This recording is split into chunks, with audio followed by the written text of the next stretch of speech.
If you hate your job, you are not alone, and it actually makes you so sane for recognizing that because trading 40 years of the best years of our life for promised freedom in our 60s is such a shitty trade. And one of the few ways out of that structure is to build something else. We live in a world where the default way of making a living is to trade 40 plus years of your life for promised freedom that we're experiencing when we're in our 60s if we're lucky.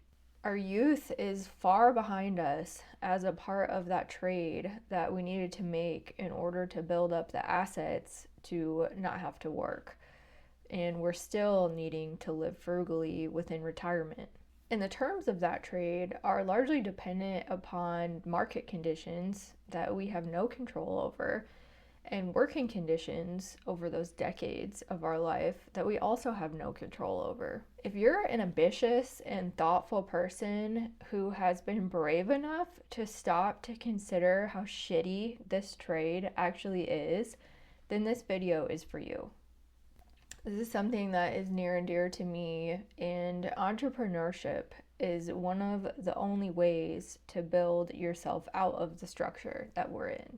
It's not a ready-made answer, it's not a guarantee, it's not something that comes easy, and you will have to learn and keep learning and keep working for it. But we only have one life to live, and if you're anything like me, that effort is incredibly worth it to avoid trading away the best years of your life for a living wage, again, if you're lucky. I'm going to tell you two stories from my own life that you might resonate with that has shaped my path on this journey. The first, I think, in 8th grade, and I remember being in my middle school classroom and the weather was starting to get nice. It was like spring, and I just couldn't believe that I had to go to school and be in school for not only the remainder of that school year, 5 days a week, but for the remainder of the rest of high school and then college. And then I looked at my teacher and I realized that he had a full-time job and it never ended, and it was just like life of kind of time servitude to these institutions that we are supposed to be loyal to. And I get having to go to school, that's not really, a negotiable, but when it comes to what you do for a living, it is negotiable. There are options, and that is gonna bring me to when I was 19 and I was in college, and I had been interior painting at an army base for an independent contracting crew, and it was a very small business, and my boss was somebody who was just close to me, an individual, and I was able to kind of see the nuts and bolts of the operation. She only had a few painters, and I was like the best one and the fastest one, and she could send me into a unit that I could flip around and turn around in like, I don't know, 4 to 5 hours, depending on the condition of it. And I realized like how much money that she was getting paid for that unit in contrast to how much money I was getting paid for actually doing the work of painting that unit. And that was just like a flashpoint for me. And that is ultimately how the system that we all live in and the structure that we all live in works. We are building other people's businesses for them as employees. And that brings us into a system where we have very uncontrollable leverage. And as a 19-year-old, I started my own business. That's where I went with that information and that knowledge. I started putting ads for free that used to be free, now they're like $5 up on Craigslist, of all places. And Craigslist changed my life.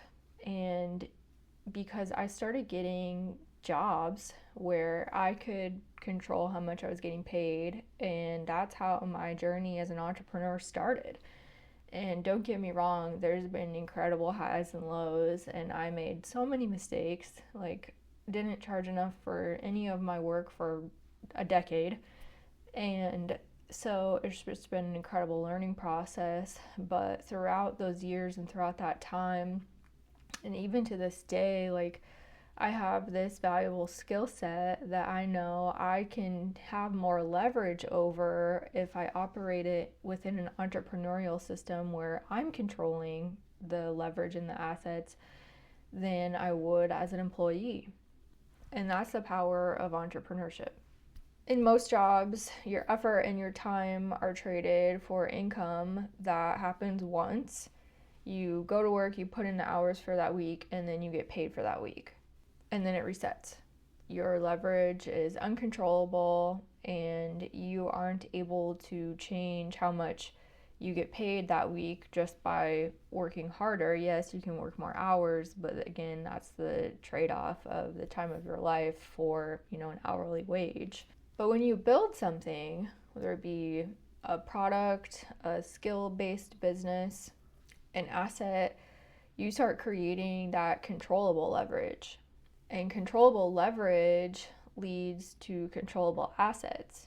Because as an employee, uncontrollable leverage, which is the working conditions, really your hourly wage, and how much you have to work, where you have to go to work, how much time you have to do within a week of that work, is going to generate uncontrollable assets. But when you build something, a business, a product, any kind of asset, then you start building something different. You start building controllable leverage. And controllable leverage leads to controllable outputs and assets. And controllable assets have the power to give you leverage over time. Not all business models are created equal, though. You don't want to trade one full-time job built on uncontrollable assets for another, just as an entrepreneur now. There are a wide variety of different income generating business vehicles, and you need to understand those vehicles in order to choose which one is right for you and your goals. People love to say that there's no such thing as getting rich quick, or look at other successful people and think that there's something off there, it's too good to be true. And that's mostly true if quick means overnight. But if you redefine quick to mean 3 to 5 plus years of focused effort, that's actually incredibly fast compared to the 40 plus years that we're expected to trade into traditional employment. There's a philosophical idea that I think is really powerful to think about in the concept of being an employee and making the decision to pursue a traditional career route. And Jean-Paul Sartre, the existentialist, called this idea bad faith. He used the example of a waiter who performs his role too perfectly. He's overly mechanical, overly precise, as if all he is lost within his role as a waiter. As if being a waiter completely defines who he is. And in doing that, the waiter treats himself as a fixed object instead of a human being capable of deciding the future and his freedom. And sometimes I wonder if many of us do the same things with our career, the job that we've been given to perform. Are you choosing your life? Or are you performing a role that you fell into? Because life never leaves you without options. And when you accept that, then you have to take responsibility for all the options that you do choose. And if the default trade, the shitty trade that we're all supposed to be a part of, doesn't feel right for you, maybe it's time to start building something that's your own.